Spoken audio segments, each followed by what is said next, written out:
Cher ami, quelle compatissance et quelle miséricorde, n'est-ce pas?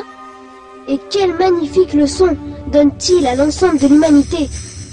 Ainsi, sa conduite montre aux musulmans qu'il faut s'armer de patience face aux moments tragiques et à ne pas protester contre la volonté d'Allah. Chers amis, dans la croyance islamique, la mort n'est pas la fin de la personne, mais le commencement d'une vie éternelle. Après avoir franchi cette porte, les vertueux séjournent au paradis où les bienfaits sont magnifiques.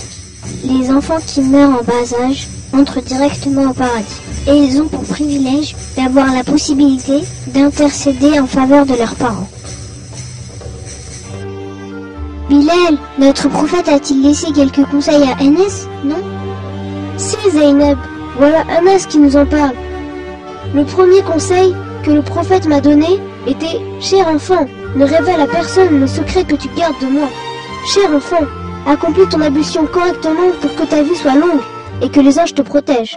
Cher enfant, purifie-toi rituellement tant que tu le pourras, parce que celui qui trépasse ainsi est considéré martyr. »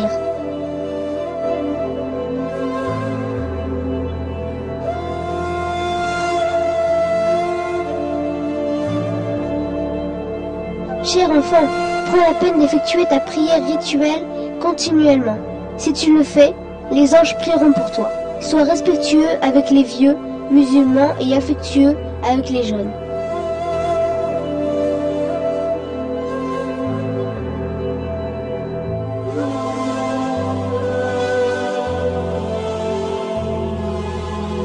Cher enfant, ne te retiens pas de lire le Coran, parce qu'il revivifie les cœurs morts et préserve l'homme du mal. En plus de tous ces sages et profitables conseils, notre généreux prophète confie à Anas d'autres recommandations. Cher enfant, essaye de passer ta journée et de la finir sans rancune contre personne. Si tu réussis dans cette mission, tu t'en sortiras facilement le jour du jugement. C'est cela ma sunna. Et celui qui la prend en exemple et vit avec me rendra heureux. Et celui qui me rend heureux sera mon compagnon au paradis. Avez-vous pris conscience de la nouvelle extraordinaire dont le prophète nous fait part? Celui qui imite le prophète dans sa sunna sera avec lui au paradis. On va expliquer à nos amis ce que veut dire sunna. La sunna est l'ensemble des paroles et du comportement du prophète Mohammed que tout musulman sincère se doit d'appliquer. Si tu veux bien, on va citer 3 sunnas à nos amis, mais à condition qu'ils les appliquent dans leur quotidien. Quand on entre à la maison, on doit saluer nos parents, nos frères et sœurs, en disant « Assalamu alaikum », paix soit avec vous. On doit se laver les mains avant et après avoir mangé.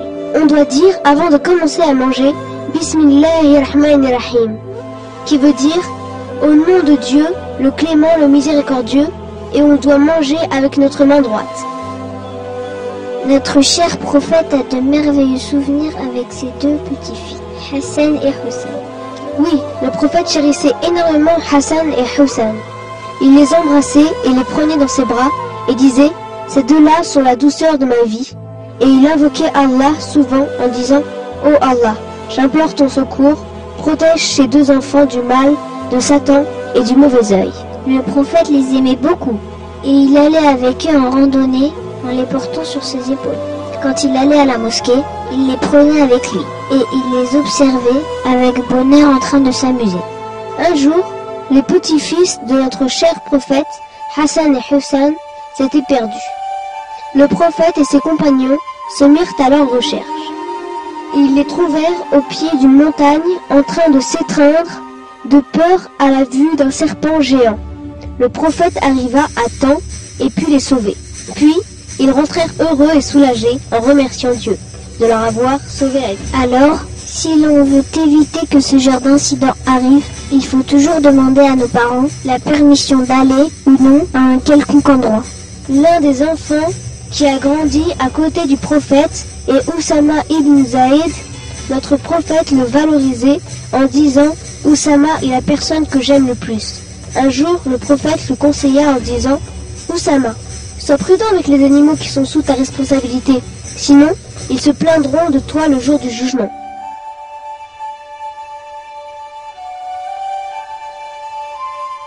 Chers amis, on doit être très prudent avec les animaux, surtout les animaux domestiques. On doit prendre soin d'eux et les nourrir. Et surtout ne pas être cruel et les faire souffrir, comme aiment le faire les méchants enfants. Notre prophète a un beau souvenir avec un vilain enfant, prénommé Rafi, Zaynab. Un jour, quand les palmiers commencèrent à donner leurs fruits, Rafi jeta des pierres vers les branches, essayant de faire tomber quelques dattes. Le propriétaire de ces palmiers le vit, l'attrapa et l'emmena chez le prophète. Qu'avait fait Rafi en voyant le prophète? Il avait tellement honte que son visage rougit et il baissa la tête. Et notre prophète, qu'a-t-il fait? Quand le prophète le vit, il lui sourit et lui caressa la tête. Puis il demanda, « Cher enfant, pourquoi jetais-tu des pierres sur les palmiers de cet homme ?» Rafi répondit honteux, « J'avais très faim, je voulais manger. » Le prophète lui dit, de sa tendre et douce voix, « Ne jette pas de pierres sur les palmiers, cher enfant. Mais si tu veux, tu peux prendre les dattes tombées sur terre, avec la permission de leur propriétaire. » Et il le laissa partir, puis invoqua Allah en disant, « Oh Allah, nourris cet enfant. » Je crois que Rafi s'est senti vraiment soulagé. Oui, cher ami, on ne doit pas prendre les choses qui ne nous appartiennent pas sans la permission de leur propriétaire, pour éviter de tomber dans des situations aussi embarrassantes. Chers amis, les jours où les enfants sont plus heureux que jamais sont les jours des 2 fêtes religieuses. Exact?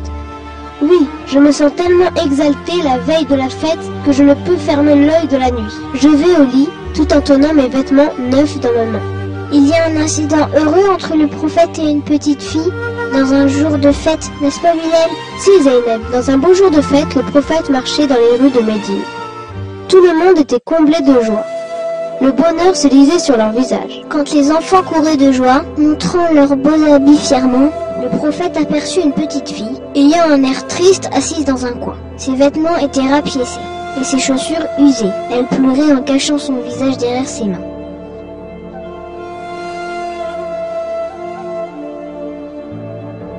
Quand le prophète vit cela, il se dirigea vers elle et lui demanda d'une voix douce et compatissante, « Cher enfant, pourquoi pleures-tu dans ce jour de fête ?»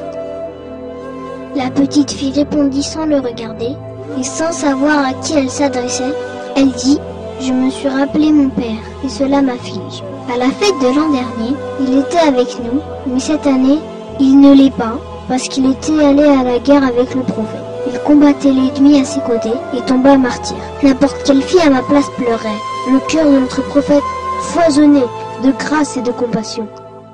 Il lui caressa la tête. « Essuie tes larmes, ma fille. Vas-y, lève ta tête et écoute ce que je vais te dire. Veux-tu que je sois ton père? Fatima sera ta sœur et Aïcha sera ta mère. Qu'est-ce que tu en penses ?» Ces mots frappèrent la fille. Elle leva la tête et s'étonna, en voyant que la personne à qui elle parlait était le prophète. Alors elle accepta sa proposition sans hésitation. La fille accompagna le prophète à sa maison, en lui tenant sa main sainte. La famille du prophète l'aima beaucoup. On l'avait débarbouillé le visage, lui avait donné des vêtements tout neufs, lui avait donné à manger. Puis elle était sortie jouer comblée de joie. Elle était tellement heureuse que ses amis lui demandaient « Qu'est-ce qui t'est arrivé? Pourquoi es-tu si heureuse ?» La petite fille répondit « J'ai un père maintenant, et il est si gentil. J'ai une mère Aïcha et une sœur Fatima, qui me peignent les cheveux, et me donnent des vêtements neufs. Voilà, c'est pour cela que je suis aussi heureuse. J'en suis très contente. » Notre prophète laissa à son peuple le conseil suivant. Ceux qui vêtent des enfants et les embellissent, Allah fera pareil avec eux le jour du jugement. Sont nombreux les cœurs que le prophète avait comblés de bonheur. Notre cher prophète conseilla Hassan en disant « Hassan, effectue ta prière rituelle 5 fois par jour sans retarder.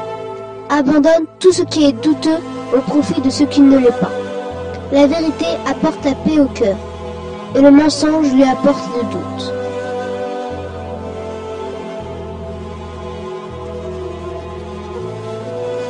On ne l'a pas vu, mais son amour réside dans nos cœurs et on l'aime énormément. Tout en priant Allah qu'il nous aide à obéir à ce qui est dans le Coran et la Sunna et qu'il nous réunisse avec notre prophète au paradis. On vous dit au revoir les amis.